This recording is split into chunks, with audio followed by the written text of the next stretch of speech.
मेरे प्यारे बिहारियों, हमारा राज्य जल रहा है, इसे बचा लीजिए। इस तमाशे में किसी का भला नहीं है। दंगों की कुछ वजह होती हैं।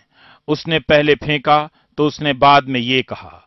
पुलिस उनकी मदद के लिए आई, हमारी मदद के लिए नहीं आई। नेता उनके मोहल्ले में गया, हमारे घर पर नहीं आया। कहीं गाय का मांस फेंकना तो कहीं सुअर का मांस फेंकना। यह सब तरीका पुराना हो चुका है। आप इन चक्करों में क्यों पड़ते हैं? कई जिलों से तनाव की खबरें आ रही हैं। इन नेताओं के चक्कर में अपना भाईचारा मत गंवाइए। ये आएंगे और जाएंगे, मगर आपको अपने शहर में रहना है। निकलिए चौराहों पर, पड़ोसी का दरवाजा खटखटाइए, आवाज दीजिए कि आप दंगों की इस मानसिकता के खिलाफ हैं।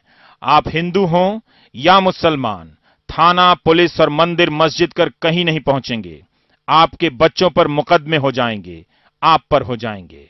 पुलिस की किताब में घर घर में दंगों के आरोपी हो जाएंगे और आपके नकली गुस्से का लाभ उठाकर ये नेता ऐश करेंगे। इनसे सावधान रहिए। किसी ने कुछ भी किया है तो उसे माफ कर दीजिए। सत्ता फेल हो चुकी है। उसके पास आपसे किए गए वादों को लेकर आंखें मिलाने की लाज और हिम्मत नहीं बची है।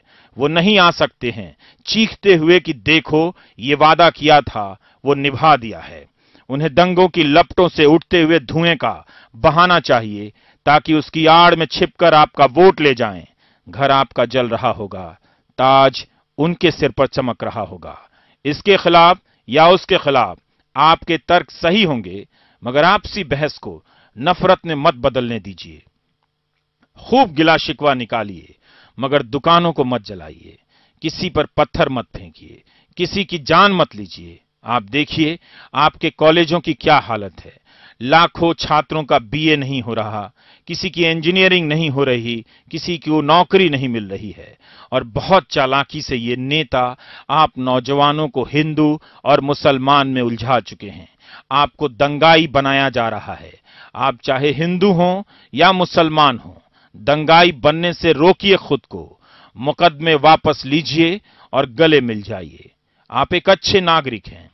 अब भी वक्त है कि अपने गुस्से से वापस लौट आने का।